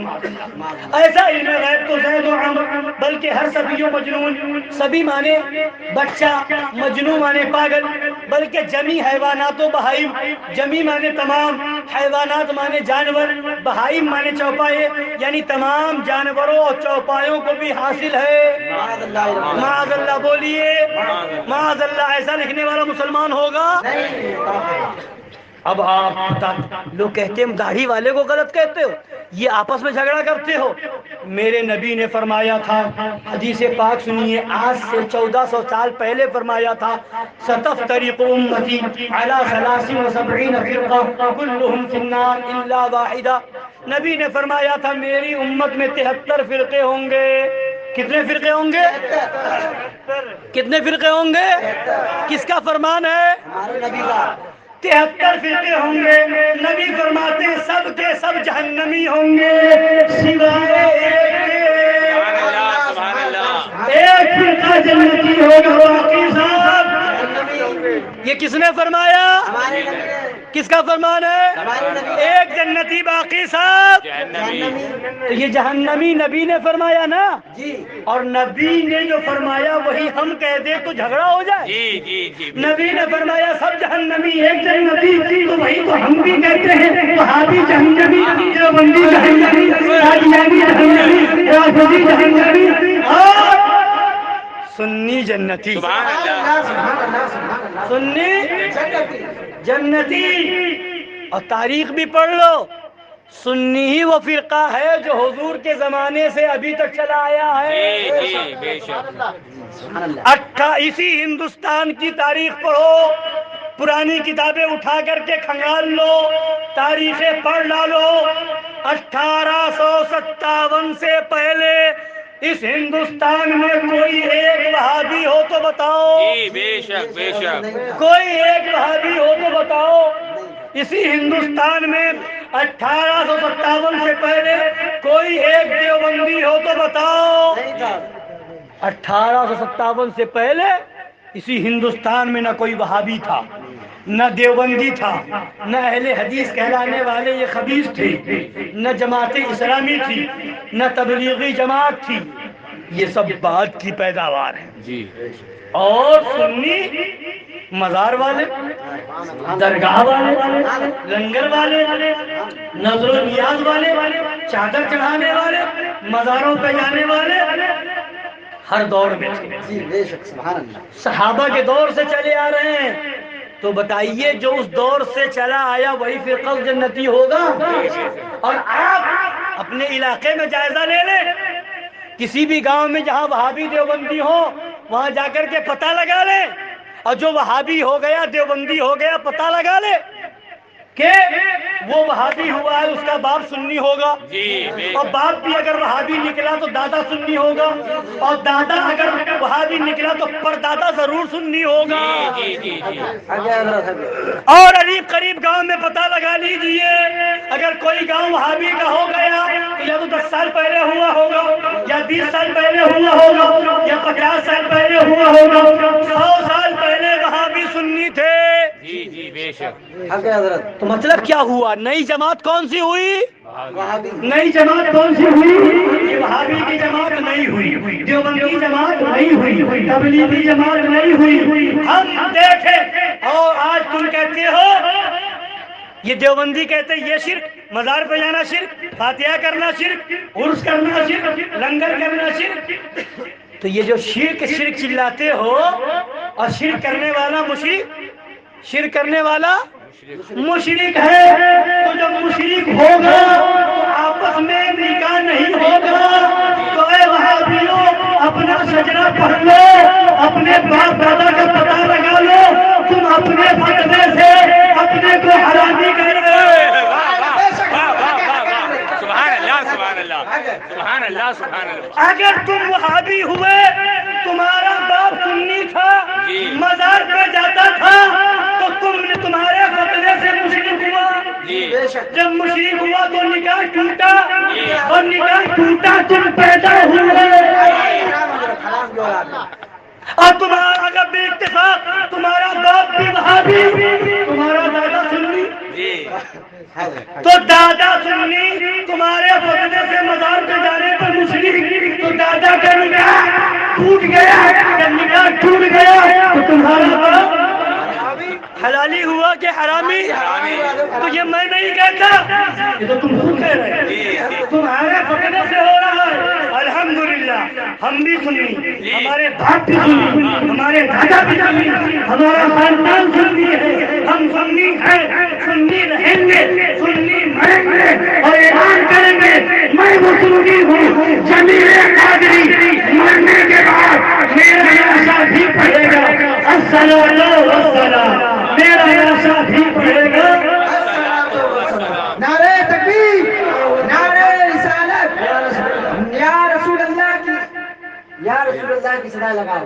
نعرہ تکبیر, نعرہ رسالت, نعرہ رسالت, سرکار کی آمد, سرکار کی آمد, سرکار کی آمد, سرکار کی آمد, اطہر کی آمد, طہا کی آمد, نور کی آمد. نعرہ تکبیر, نعرہ رسالت. یا فاطمہ یا فاطمہ, باطل کا کر کاتبہ, یا فاطمہ یا فاطمہ, کر کاتبہ, یا فاطمہ یا فاطمہ, کر کاتبہ, یا فاطمہ یا فاطمہ, کر کاتبہ, یا فاطمہ یا فاطمہ. اللہ اکبر, یا رسول اللہ, زندہ باد. سبحان اللہ. تو حضرات گرامی بتانے کا مطلب یہ ہے کہ سوچئے, دماغ سے کام لیجئے, غور کیجئے, لہذا وہ دین اختیار کیجئے جس پر آپ کے باپ بھی تھے, دادا بھی تھے, پردادا بھی تھے, جو دین صحابہ سے چلا ہے, کربلا سے چلا ہے, اور اجمیر و بغداد و کنیر ہوتے ہوئے, بریلی ہوتے ہوئے ہم تک پہنچا ہے, پیری بھی شریف ہوتے ہوئے ہم تک پہنچا ہے. تو انشاءاللہ ہم اپنے دین پر قائم ہیں اور قائم رہیں گے, اور ان بزرگوں کا دامن تھامے ہوئے, تھامے ہیں, تھامے رہیں گے. بزرگوں کی بارگاہ میں جاتے تھے, جاتے ہیں, جاتے رہیں گے. اور تاریخ اٹھا کر کے دیکھ لیجئے, جو مسجد, پورے ہندوستان کی بات کر رہا ہوں, 100 سال پرانی مسجد ہے, تو وہاں پتہ لگا لیجئے گا مسجد وہ تھی سنیوں کی تھی. بعد میں وہابیوں نے قبضہ کیا ہے بہت سی جگہ پر جا کر کے, لوگوں کا ایمان و عقیدہ خراب کر کے. ارے زیادہ دور نہیں, میں کانپور سے آ رہا ہوں. کانپور کے اندر مولوی اشرف علی تھانوی جس نے یہ کتاب لکھی ہے, 11 یا 12 سال تک رہا, سلام بھی پڑھتا تھا, قیام بھی کرتا تھا, میلاد کی محفل بھی کرتا تھا, فاتحہ بھی دیتا تھا. جب لوگوں نے کہا یہ میلاد کیوں پڑھتے ہو, سلام کیوں پڑھتے ہو, نظر و نیاز کیوں کرتے ہو, تو اسی مولوی اشرف علی تھانوی نے کہا تھا کہ اگر ہم سلام نہیں پڑھیں گے, میلاد نہیں پڑھیں گے, نظر و نیاز نہیں کریں گے, فاتحہ نہیں دیں گے, تو لوگ مجھے وہابی کہہ کے نکال دیں گے. کیا کہا تھا, لوگ مجھے وہابی کہہ کے نکال دیں گے. اور میری کتاب میں نہیں, بریلی کی کتاب میں نہیں, انہی دیوبندیوں کی کتاب تذکرۃ الرشید میں یہ باتیں لکھی ہوئی ہیں. انہی کی کتاب میں یہ باتیں لکھی ہوئی ہیں. مسجد سنیوں کی تھی, مدرسہ سنیوں کا آیا, اور میلاد کی محفل بھی کرتا, سلام بھی پڑھتا, صلاۃ و سلام بھی پڑھتا, فاتحہ بھی کرتا. دھیرے دھیرے لوگوں کا عقیدہ خراب کیا, اور جا کر کے لوگوں کے ایمان کو خراب کیا. چاہتے ہو ایمان بچانا, ان بزرگوں کی دامن سے وابستہ ہو جاؤ. چاہتے ہو ایمان بچانا, صحابہ کے طریقے پر رہو. چاہتے ہو ایمان بچانا, اہل بیت کے طریقے پر رہو. چاہتے ہو ایمان بچانا, اجمیر کے دولہا غریب نواز کے مشن پر رہو، ایمان بچانا چاہتے ہو تو صابر پاک کے مشن پر رہو، ایمان بچانا چاہتے ہو تو سرکار مدار پاک زندہ شاہ مدار کے مشن پر رہو، ایمان بچانا چاہتے ہو تو مخدوم اشرف سلمانی کے طریقے پر رہو، جو ان بزرگوں کا طریقہ تھا اس طریقے کو اپنائے رہو، ایمان بچا رہے گا۔ اور وہی طریقہ اعلیٰ حضرت نے بتایا ہے، وہی طریقہ مظہر اعلیٰ حضرت نے بتایا ہے، وہی طریقہ شیر ہندوستان بتا رہے ہیں، وہی پیغام شیر ہندوستان دے رہے ہیں اور لوگوں کو بتا رہے ہیں، لوگوں ایمان بچاؤ، ایمان بچاؤ۔ سنیے غور سے، ایک بات بتاتا چلوں میں آپ کو، دنیا میں کوئی آپ پر احسان کر دے، بیمار ہو، پیسہ نہ ہو، کوئی آپ کا علاج کروا دے، آپ اس کا احسان مانتے ہیں کہ بڑا شکریہ ادا کرتے ہیں۔ کوئی اگر بھوکے ہوں، کوئی کھانا کھلا دے، بڑا احسان مانتے ہیں۔ اگر کہیں کوئی ضرورت ہو، پیسہ نہ ہو، کوئی آپ کو پیسہ دے دے، ضرورت پہ کام آ جائے، آپ بہت احسان مانتے ہیں۔ مسلمانوں، یہ دنیا کی ضرورت ہے، دنیا میں کوئی آپ پر احسان کر دے، ہم برے موقع پر کام آ جائے تو زندگی پر احسان مانتے ہیں۔ برے وقت پہ کام آیا تھا، برے وقت پہ کام آیا تھا، جان جانے والی تھی، جان بچا لی تھی، بھوک سے تڑپ رہا تھا، بھوک مٹا دی تھی، وغیرہ وغیرہ۔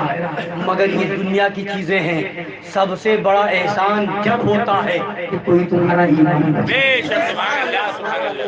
بچے گا، یہاں بھی کامیاب ہو، وہاں بھی کامیاب ہو، ایمان بچ جائے گا تو قسم خدا کی جنت میں جاؤ گے، اور اگر ایمان نہ بچا تو کچھ بھی کر لو سوائے جہنم کے کوئی ٹھکانہ نہیں ہے۔ سب سے اصل جو ہے ایمان ہے۔ سنیے، ایک کافر ہے، بت کی پوجا کرتا ہے، مندروں میں جاتا ہے، گھنٹہ بجاتا ہے، بولیے، اب وہ 60 سال کی عمر میں آپ کے پاس آیا، مولانا ندیم صاحب کے پاس یا مولانا جنید صاحب کے پاس آیا اور آ کر کے کہا کہ حضرت میں مسلمان ہونا چاہتا ہوں، کلمہ پڑھا دیجئے۔ انہوں نے کلمہ پڑھایا اور پڑھا لا الہ الا اللہ محمد رسول اللہ صلی اللہ تعالی علیہ وعلا آلہ وسلم۔ اب 60 سال کی عمر میں 10:20 پہ کلمہ پڑھ لیا، کوئی تکلیف نہیں تھی، کوئی پریشانی نہیں تھی، اور 11 بجے انتقال ہو گیا، موت آ گئی۔ اب آپ بتائیے، وہ آپ کے عقیدے کے اعتبار سے وہ جنت میں جائے گا کہ جہنم میں؟ جنت میں جائے گا، کہاں جائے گا؟ جنت میں جائے گا۔ کیوں؟ ایک وقت کی نماز بھی نہیں تو پڑھی، ایک وقت کا روزہ تو نہیں رکھا، ایک وقت کا ایک دن کا روزہ نہیں رکھا، ایک حج نہیں کیا، ایک بار مسجد نہیں گیا، پھر بھی جنت میں جائے گا؟ بولی جائے گا نا؟ کیوں جائے گا؟ ایمان۔ اور ایک شخص وہ ہے جو بچپنے سے لے کر 60 سال کی عمر تک سجدے پہ سجدہ، سجدے پہ سجدہ، روزے پہ روزہ، روزے پہ روزہ، حج پہ حج، حج پہ حج، زکات پہ زکات، سب کچھ کرتا رہا، اور 60 سال کی عمر میں اس نے کہہ دیا کہ خدا ایک نہیں ہے، یا بت کے سامنے سر جھکا دیا۔ اب بتائیے وہ کہاں جائے گا؟ بولے کہاں جائے گا؟ اتنی نمازیں پڑھی 60 سال تک، اتنا روزہ رکھا، اتنا حج کیا، اتنی زکاتیں دی، تو یہ 60 سال تک نماز بھی پڑھتا رہا، روزہ بھی رکھتا رہا، حج بھی کرتا رہا، صرف ایک بات کہہ دیا خدا ایک نہیں دو، تو اب جو آپ کہہ رہے ہیں جہنم میں جائے گا، اور وہ 60 سال تک دوسروں کو خدا مانتا رہا، آخر میں آدھا گھنٹہ پہلے مسلمان ہوا، کلمہ پڑھا، آپ کہہ رہے ہیں جنت میں جانے لگا۔ مطلب کیا ہے؟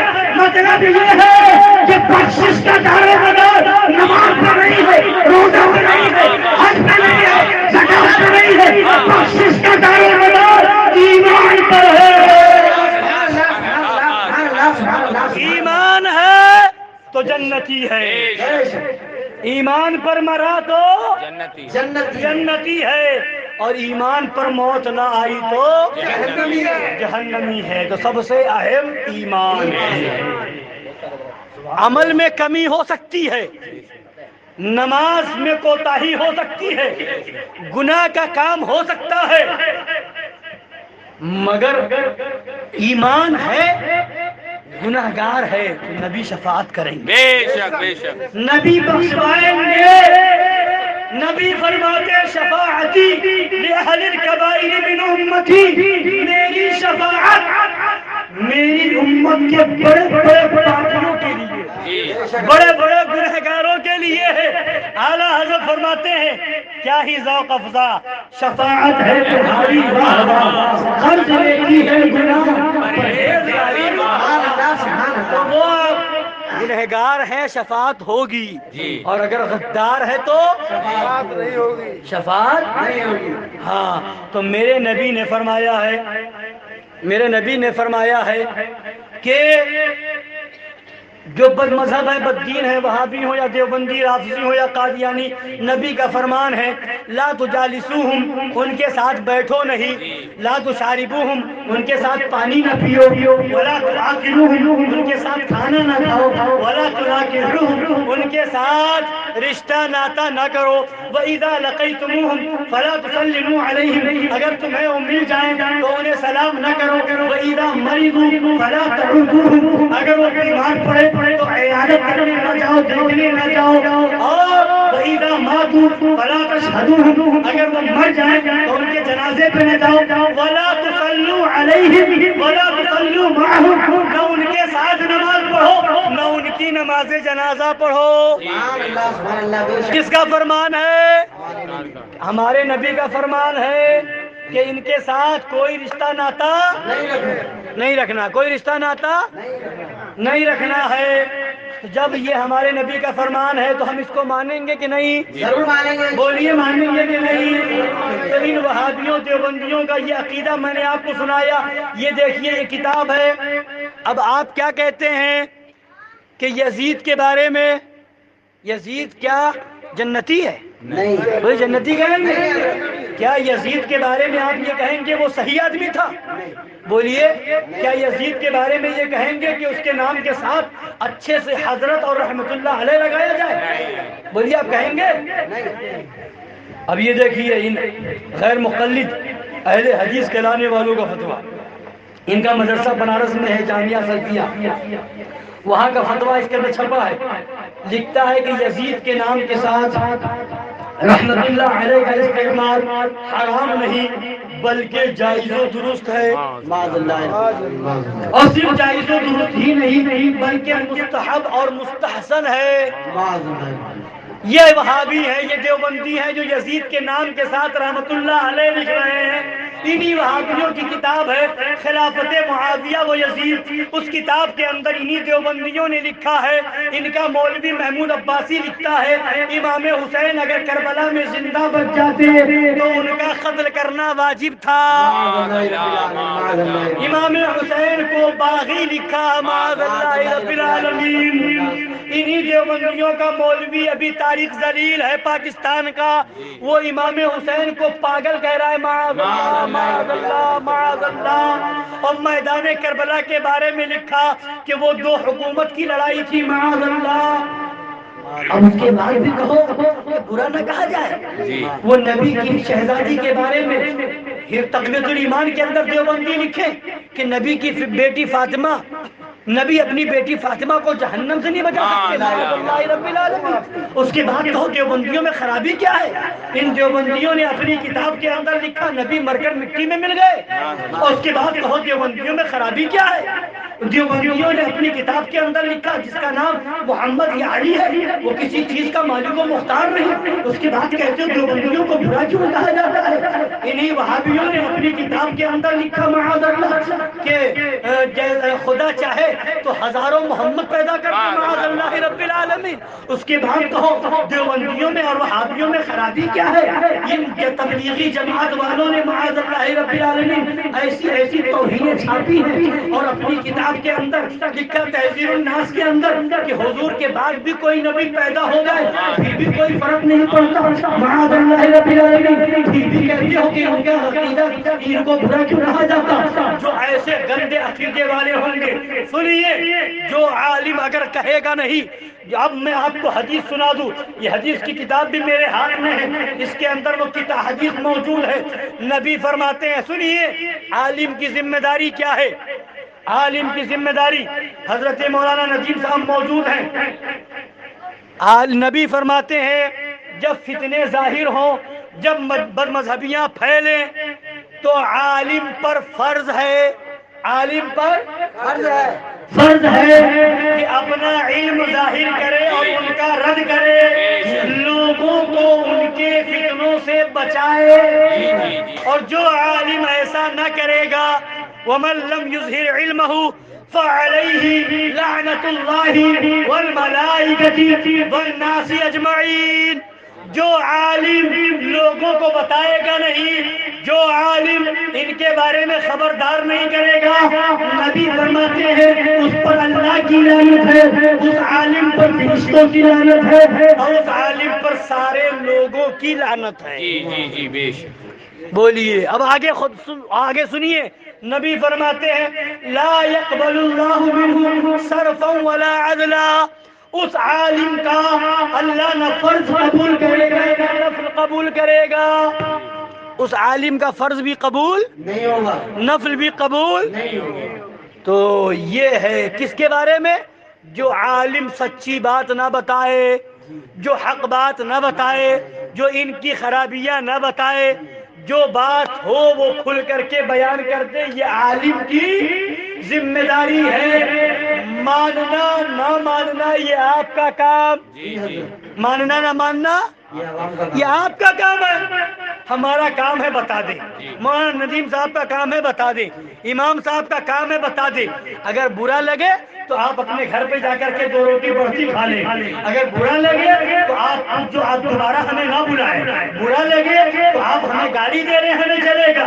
مگر ہماری جو ذمہ داری ہے وہ ہمیں بتانا ہے. اگر نہیں بتائیں گے تو خدا کی بھی لعنت ہوگی، فرشتوں کی بھی لعنت ہوگی.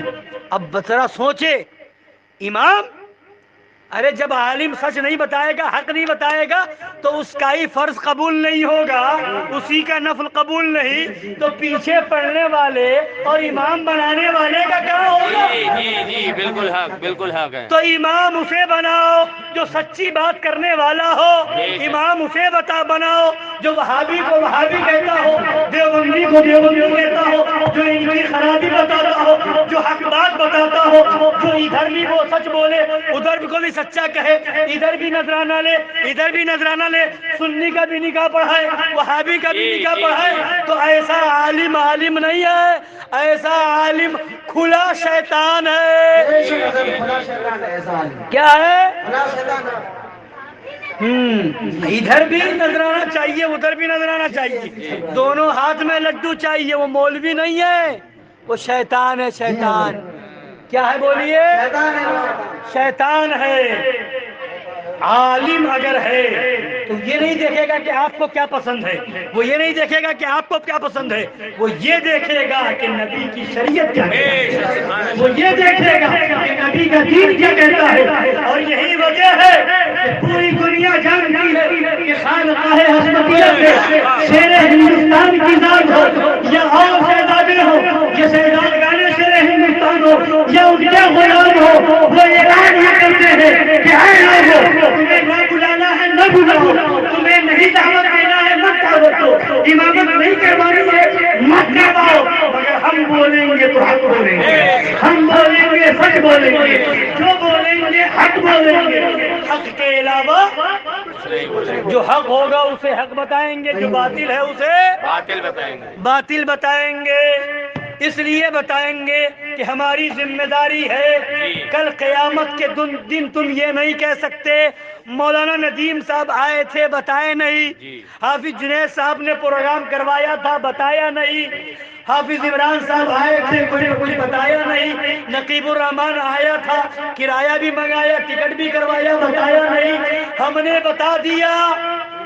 جس کو ماننا ہو مانے اور یہ سوچتے رہے کہ اب میرے رشتہ دار میں تو خالو وہابی ہے، جی جی رشتہ دار میں پھوپھا وہابی ہے، اتنا پرانا رشتہ ہے، تو رشتہ دیکھتے رہ جاؤ گے، کچھ نہیں کر پاؤ گے۔ اور جو نبی کا سچا عاشق ہوتا ہے نہ دائیں دیکھتا ہے نہ بائیں دیکھتا ہے، نہ آگے دیکھتا ہے نہ پیچھے دیکھتا ہے، نہ باپ دیکھتا ہے نہ بھائی دیکھتا ہے، نہ خالو دیکھتا ہے نہ چچا دیکھتا ہے، نبی کا عاشق دیکھتا ہے تو نہ دیکھتا ہے کہ جو جان مانگو جو جان کہے، جو مال مانگو تو مال دیں گے، مگر یہ ہم سے کبھی نہ ہوگا کہ نبی کا نعرہ تکبیر، نعرہ رسالت، مسلک اعلیٰ حضرت، فیضان مظہر اعلیٰ حضرت، سرکار کی آمد، سرکار کی آمد، پر نور کی آمد، محبوب کی آمد، نعرہ تکبیر، نعرہ رسالت۔ سبحان اللہ سبحان اللہ۔ سرکار اعلیٰ حضرت کو سب مانتے ہیں کیا؟ جی جی جی انشاءاللہ۔ جی کیا ہوا چچا بیٹھیے تو 2 منٹ کی بات ہے۔ ارے آپ اپنے آپ کے اولاد بھی ہیں، بچے بھی ہیں، سب کو سمجھائیے اور سب سمجھیے بات کو، بات اگر بری لگ رہی ہے تو بتائیے۔ تو اب سن لیجئے، 2 منٹ کی بات ہے انشاءاللہ تعالیٰ۔ اور اعلیٰ حضرت کو مانتے ہیں سب لوگ؟ سب بریلی شریف کے ماننے والے ہیں اعلیٰ حضرت کے؟ تو جو اعلیٰ حضرت کی بات، اعلیٰ حضرت کو مانتے ہیں تو اعلیٰ حضرت کی بات بھی تو مانیں گے؟ بولیے مانیں گے؟ اب میں اعلیٰ حضرت کی کتاب پڑھ کے سنانے جا رہا ہوں، سنیں گے؟ اس کو سنا دوں گا، اپنی بات مکمل کر دوں گا، ٹھیک ہے؟ لوگ کہتے ہیں نفرت، جھگڑا، یہ شدت، یہ سختی، یہ کیوں؟ سنیے، اعلیٰ حضرت کا فتویٰ سنا رہا ہوں۔ فتاوی رضویہ میں اعلیٰ حضرت نے 14ویں جلد میں لکھا ہے، نفرت دینیہ، نفرت دینیہ مکروہ تنزیہی و اساءت، مکروہ تحریمی و حرام صغیرہ و کبیرہ و مراتب بدعت و ضلال و انواع کفر و ارتداد، سب سے حسب مرتبہ ہے نفرت دینیہ۔ دینی نفرت جو ہوتی ہے، حرام سے نفرت ہے کہ نہیں؟ جوئے سے، شراب سے، اس سے اس سے، تو مکروہ سے، حرام سے، صغیرہ گناہ کبیرہ، بدعت، ضلال، کفر، ارتداد، یہ سب چیزوں سے نفرت ہونی چاہیے، ضرور ہونی چاہیے۔ تو فرماتے سب سے حسب مرتبہ، جس کے درجات مستحب سے فرض اعظم بلکہ ضروریات دین تک ہوں گے۔ نفرت کے درجے ہیں، کوئی نفرت مستحب ہے، کوئی نفرت واجب ہے، کوئی نفرت فرض ہے، کوئی نفرت فرض اعظم ہے۔ نفرت کی بات کر رہا ہوں، نفرت کی، نفرت فرض ہے، فرض بلکہ ضروریات دین تک ہیں۔ اب سنیے، فرماتے ہیں لیکن جو اخبث مراتب سے نفرت نہ کرے، ادون سے ادعائے نفرت میں جھوٹا ہے۔ مطلب کیا ہوا؟ یعنی جو سب سے بری چیز ہے اس سے نفرت نہ کرے، اور جو ہلکی بری ہے اس سے نفرت کرے، تو یہ اس نفرت کے دعوے میں جھوٹا ہے۔ بے شک بے شک۔ مثال کے طور پر شراب پینا حرام ہے، شراب حرام ہے، شراب، بولے شراب سے نفرت نہ ہو، شراب پیے، اور اس کے بعد بات آئے اوجھڑی کھانا مکروہ ہے، جی یا جھینگا مچھلی کو اعلیٰ حضرت نے لکھا کہ یہ خلاف اولا ہے، تو وہ کہے نہیں یہ مکروہ ہے، میں نہیں کھاتا، اور شراب پیتا ہے۔ جی جی جی۔ تو بتائیے زیادہ نفرت شراب سے ہونی چاہیے کہ مکروہ سے ہونی چاہیے؟ شراب سے۔ زیادہ نفرت حرام سے ہوگی نا، تو اس سے نفرت نہیں کر رہا، حرام سے، اور مکروہ سے نفرت کر رہا ہے، مکروہ ہے میں نہیں کھاتا، میں اس سے بہت نفرت ہے۔ تو اعلیٰ حضرت فرماتے ہیں وہ جھوٹا ہے۔ وہ کیا ہے؟ جھوٹا ہے۔ اگر نفرت ہوتی تو پہلے سے ہوتی۔ اب سنیے آگے، لیکن جو اخبث مراتب سے نفرت نہ کرے، ادون سے ادعائے نفرت میں جھوٹا ہے، مکروہ۔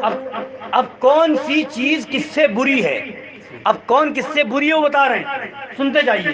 مکروہ تنزیہی سے اساءت بری ہے، اساءت سے مکروہ تحریمی بدتر ہے، اس سے کبائر گناہ کبیرہ اپنے اپنے مرتبے پر بدتر ہیں، اور ان سے بدعت و ضلال گمراہیت بدتر ہے، اور ان کے بھی مدارج مختلف ہیں، اور ان سب سے کفر بدتر ہے۔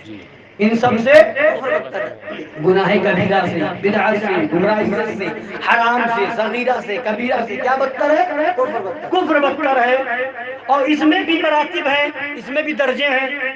کفر اصلی سے ارتداد بدتر ہے، اور اس میں بھی ترتیب ہے۔ کفر اصلی کی ایک سخت قسم نصرانیت ہے، کفر اصلی کی ایک سخت قسم نصرانیت ہے، اور اس سے بدتر مجوسیت، ایک سخت قسم نصرانیت اور اس سے بدتر مجوسیت، اس سے بدتر بت پرستی، بتوں کو پوجنا، بت پرستی، اس سے بدتر وہابیت۔ سنا آپ نے؟ بت پرستی سے، کفر سے، یعنی کہ کفر اصلی میں مجوسیت سے، نصرانیت سے، یہودیت سے، ان سب سے بدتر وہابیت۔ اور آگے سنیے، ان سب سے بدتر اور خبیث تر دیوبندیت، ان سب سے بدتر اور خبیث تر دیوبندیت۔ اب آگے سنیے، افعال، افعال سمجھے؟ عمل، فعل، شراب پینا ایک فعل ہے، جوا کھیلنا فعل ہے، تو یہ حرام کام ہے، تو فرماتے یہ افعال، یہ حرام کام کیسے ہی شنی ہو، کتنے ہی برے ہوں، کسی کفر کی شناعت کو نہیں پہنچ سکتے۔ جتنا برا کفر ہے اتنا برا یہ داڑھی چلانا نہیں ہے۔ بھائی آپ اگر کسی نے معاذ اللہ شراب پی لی تو شراب پینے کی وجہ سے اس کا دوسرا عمل خراب نہیں ہوگا، نماز پڑھی تھی، نماز کا ثواب ہے، اس کو ملے گا۔ کسی نے داڑھی چھلوائی ہے تو داڑھی چھلوانے کا گناہ ہوگا، مگر کوئی ثواب کا کام کیا تھا، ثواب کا کام برباد نہیں ہوگا۔ یعنی جو گناہ کرے گا تو اس گناہ کا گناہ تو ہو، گنہگار تو ہوگا، مگر دوسرا ثواب کا کام برباد نہیں ہوگا۔ مگر کفر جب ہوگا تو سارے عمل کوئی عمل کام نہیں آئے گا۔ تو جتنا برا کفر ہے اتنا برا کوئی عمل نہیں، جتنا برا کفر ہے کوئی عمل برا نہیں، اتنا برا کوئی عمل نہیں۔ اب سنیے، مگر ہم دیکھتے ہیں کہ بدتر از بدتر سے بدتر کافروں بت پرستوں سے اتحاد و وداد منایا جاتا ہے۔ کیسا وداد، کہاں کا اتحاد، بلکہ غلامیوں انقیاد، اور ان سے بھی بدتر، بت پرستوں سے بھی بدتر کفار وہابیہ کو اپنی مجلسوں کی سزائیں دی جاتی ہیں، اور ان تمام بدتر از بدتر سے بدتر دیوبندیت کے سر مشیخیت ہند کی پگڑی باندھنے کی فکر کی جاتی ہے۔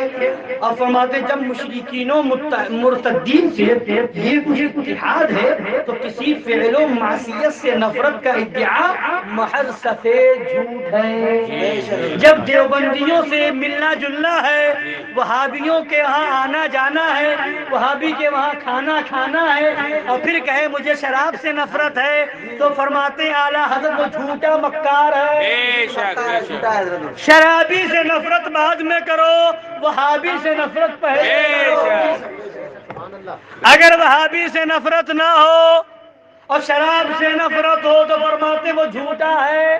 اگر سچی نفرت ہے تو پہلے وہابی سے، پہلے دیوبندی سے ہوگی۔ اب سنیے، اگر تمہاری نفرت اللہ کے لیے ہوتی تو افعال سے ایک درجہ ہی بت پرستوں سے لاکھ درجہ ہوتی۔ اگر بت پرستوں سے لاکھ درجہ ہوتی، دیوبندیوں سے کروڑ درجہ ہوتی۔ تو ان مولویوں کو بھی پہچانو سنیو، جو ہندوؤں کے خلاف بولنے تو پہلے آتے ہیں مگر دیوبندی کی دال نہیں نکلتی، وہابیوں کا واو نہیں نکلتا، ملک کا ماحول خراب کرنے کی فکر ہوتی ہے، دنگا کرانا چاہتے ہیں۔ نرسنگا نند بعد میں گستاخی کر رہا ہے، ان وہابیوں نے پہلے گستاخی کی ہے۔ تریپورہ میں نبی کی توہین ہندوؤں نے بعد میں کی ہے، ان دیوبندیوں نے نبی کی توہین پہلے کی ہے۔ اور اعلیٰ حضرت فرماتے ہیں اگر بت پرستوں سے تمہیں لاکھ درجہ نفرت ہے تو ان دیوبندیوں سے کروڑ درجہ نفرت کرو۔ تو اعلیٰ حضرت کے فتوے سے یہ معلوم ہوا کہ انکار بعد میں کرو، دیوبندیوں کا رد پہلے کرو، وہابیوں کا رد پہلے کرو، غیر مقلدوں کا رد پہلے کرو، تبلیغی جماعت والوں کا رد پہلے کرو۔ گورنمنٹ کورونا کے زمانے میں جنجن تبلیغی جماعت کے چھوٹوں سے بات رہی تھی اور درد بلا کلمیوں کو ہو، بالکل ہے، حضرت ہم تو دعا کرتے ہیں اللہ اس ہندوستان کو ان تبلیغی جماعت والے ان وہابیوں دیوبندیوں سے پاک کر دے، اور ہو سکتا ہے اسی سے پاک کرنے کے لیے یہ گورنمنٹ آئی ہو، اللہ جس سے چاہے پاک کروا دے، ہے کہ نہیں؟ تو ارے ہم تو یہ دعا کرتے رہے کورونا میں کہ جتنا کورونا ہے، یہ وبا ہے، یہ بلا ہے، اے اللہ ان وہابیوں پہ ڈال دے، ان دیوبندیوں پہ ڈال دے، اس لیے کہ جو نبی کا نہیں وہ ہمارا نہیں۔ اور اعلیٰ حضرت کا فتویٰ ایک جگہ میں آپ کو بتاؤں، اعلیٰ حضرت نے فرمایا جو نبی کی گستاخی کرے ایسوں کے بارے میں، فرمایا اگر اسلامی حکومت ہو تو وہ نبی کی توہین اگر ہوگی تو وہ توبہ بھی نہیں سنی جائے گی، مار کر کے قتل کر کے اس کو اس کی ناپاک ہستی سے زمین کو پاک کیا جائے گا، یہ ناپاک ہے۔ اللہ تعالیٰ ایسے گستاخوں سے ہمیں بچائے، اور اگر ان سے نفرت نہیں ہے، ان سے دوری نہیں ہے تو سنیے کوئی کام کی چیز نہیں ہے، سب بیکار ہے۔ ایمان کا دعویٰ کرتے رہو، محبت کا دعویٰ کرتے رہو، محبت جب بھی ہوتی ہے نفرت کے ساتھ ہوتی ہے، محبت جب بھی ہوتی ہے نفرت کے ساتھ۔ آپ کہیں گے یہ کیسے محبت بھی نفرت بھی؟ ہم کہیں گے ہاں، ماں سے محبت ہے تو ماں کو گالی دینے والے سے نفرت ہے، بولے نفرت ہوگی؟ اور کوئی آپ کے سامنے آپ کی ماں کو گالی دے اور آپ بلا کر کے بٹھا کر کے چائے پلائیں اور پھر کہیں ماں سے بڑی محبت ہے تو لوگ مان لیں گے؟ نہیں مانیں گے، کوئی مانے گا؟ بڑا بے وقوف ہے، یہی تو غدار ہے، نالائق بیٹا ہے، ماں کو گالی دے رہا چائے پلا رہا ہے۔ تو ماں سے محبت ہوگی تو ماں کو گالی دینے والے سے نفرت، یعنی جہاں محبت ہوگی وہاں نفرت ضرور ہوگی۔ باپ سے محبت ہے تو باپ کو برا کہنے والے سے نفرت، اور اگر نفرت یہاں پر نہیں ہے تو باپ سے محبت میں جھوٹا، ماں سے محبت میں جھوٹا۔ نبی سے محبت ہوگی تو وہابی سے نفرت ضرور ہوگی، نبی سے محبت ہوگی دیوبندی سے نفرت ضرور ہوگی، نبی سے محبت ہوگی تبلیغی جماعت سے نفرت ضرور ہوگی، نبی سے محبت ہوگی اہل حدیث کہلانے والوں سے نفرت ضرور ہوگی۔ اور اگر نفرت نہیں ہے تو لاکھ دعویٰ کر لو، سر پٹک پٹک کے مر جاؤ، تمہارا دعویٰ قبول نہیں ہوگا، تم جھوٹے ہو، جھوٹے ہو، جھوٹے ہو۔ ان کے دشمن کا جو دشمن نہیں سچ کہتا ہوں، دعویٰ کے اصل ہے جھوٹی ہے محبت۔ اگر محبت ہوگی تو نفرت ہوگی، اللہ والوں سے محبت ہوگی تو ان کے دشمنوں سے نفرت ہوگی، غریب نواز سے محبت ہوگی تو ان کے دشمن سے نفرت ہوگی، غوث اعظم سے نفرت ہوگی تو غوث اعظم کے دشمنوں وہابیوں دیوبندیوں سے نفرت ہوگی۔ 11ویں شریف کا مہینہ ہے، سنیو 11ویں شریف دھوم دھام سے مناؤ، غوث اعظم کی یاد مناؤ، 11ویں کرو، لنگر کرو، فاتحہ کرو، مگر خبردار کسی وہابی کو نہ بلانا، کسی دیوبندی کو نہ بلانا۔ ایک بات کیا سنا دوں، میں تو اسی پہ بات ختم کرنے اور بات یاد آ گئی، جتنا اجازت ہے بولوں؟ ایک واقعہ سن لیجئے، یہی بارہ بنکی ہے، آپ کی یو پی میں ہی ہے، لکھنؤ کے پاس بارہ بنکی ہے۔ بارہ بنکی کے اندر ایک سید صاحب تھے، کئی سال پہلے کی بات ہے، حضور مظہر اعلیٰ کے زمانے کی بات ہے۔ سید صاحب کو معلوم نہیں تھا، عبدالشکور کاکوروی لکھنؤ کا دیوبندی مولوی تھا، 11ویں شریف کا پروگرام کروایا، وہابی کو بلا لیا، وہابی کو بلا لیا، ان کے دادا حضور تشریف لائے خواب میں اور فرمایا بیٹا تمہاری محفل قبول نہیں ہوئی، مجلس قبول نہیں ہوئی، دوبارہ کرواؤ، دوبارہ کرواؤ۔ پھر انہوں نے انہی کو اسی کو بلا لیا، پھر اس کے بعد پھر خواب میں تشریف لائے اور فرمایا بیٹا تمہاری محفل 11ویں کی قبول نہیں ہوئی، دوبارہ پھر کرواؤ۔ انہوں نے کہا کیا ماجرا ہے، کس کو بلائے؟ تو انہوں نے فرمایا پیری بھی سے شہر پیشے سنت کو بلاؤ، مولانا عصمت علی کو۔ اب جب مظہر اعلیٰ حضرت آئے شیر بیشہ اہل سنت آئے تو آ کر کے انہوں نے بتایا کہ سید صاحب آپ کو اس نے دھوکہ دے دیا. وہ عبد الشکور کاکوروی جو اپنے آپ کو سنی بتا کر کے آیا وہ پکا وہابی ہے. اور اس کے بعد اس محفل میں خوب وہابیوں کا رد کیا, دیوبندیوں کا رد کیا, عبد الشکور کاکوروی کا رد کیا. اور اس کے بعد صلاۃ و سلام دعا ہوئی. پھر جب سوئے تو پھر تشریف لائے اور فرمایا اب تمہاری محفل قبول ہو گئی, اب تمہاری مجلس قبول ہو گئی. کیا چلا محفل کو قبول کرانا ہے, مجلس کو قبول کروانا ہے تو دیوبندیوں کا سے دور بھی رہو اور ان کا رد بھی کرو. جس محفل میں ان بے ایمانوں کا رد ہوگا وہ محفل قبول ہو جائے گی.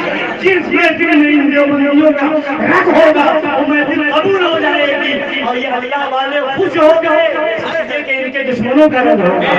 اور یہ خوش ہو گئے تو ہمارا بیڑا یہاں بھی پار ہے, یہاں بھی پار ہے.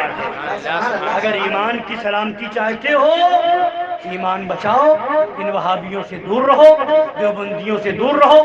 قبر میں نہ میں آؤں گا, نہ آپ میری قبر میں آئیں گے, نہ یہ آئیں گے, نہ کوئی خاندان کا آئے گا. آئیں گے نبی آئیں گے, چھوڑنا سب کو ہے, ایک دن سب چھوٹ جائیں گے. کیوں نہ نبی کے نام پر ہاتھ چھوڑ دو, نبی کے نام پہ چھوڑو, نبی خوش ہو جائیں گے. میرے لیے خاندان کو چھوڑا تھا, میرے لیے رشتے دار کو چھوڑا تھا, اور سنیوں سے گلے مل جاؤ اور سنی ایک ہو جاؤ اور ان وہابیوں دیوبندیوں گستاخ رسول سے مقابلہ کرو اور پورے گاؤں والے مل کر کے یہ عہد کرو کہ امام صاحب جو آپ حق بتائیں گے ہم آپ کے ساتھ ہیں. یہ امام کا کام اپنے گھر کی بات بتانا نہیں ہے, امام کا کام شریعت کی بات بتانا ہے. اگر یہ وہابیوں کا رد کرتے ہیں تو یہ آپ کی بھلائی کے لیے کرتے ہیں, دیوبندیوں کا رد کرتے ہیں تو آپ کی بھلائی کے لیے کرتے ہیں. اور آپ پورے سب ایک ساتھ ہو کر کے, خاندان کا آپس کا معاملہ ہو کوئی بات نہیں, آپس میں کچھ اختلاف ہو, مگر جب ایمان کی بات ہے, دیوبندیت سے لڑنے کی بات آئے, وہابیت سے مقابلہ کی بات آئے تو امام صاحب کے ساتھ ہو جاؤ. اور جو امام یہ بیان کرے اسی کو امام بھی رکھو. جو امام وہابیوں سے ملے جلے کھائے پیے تو ایسے امام کو بھی لات مارو, وہ امامت کے لائق ہی نہیں ہے, اس کے پیچھے نمازی نہیں ہوگی. اللہ تعالی ہم سب کو حق بولنے, حق سننے, حق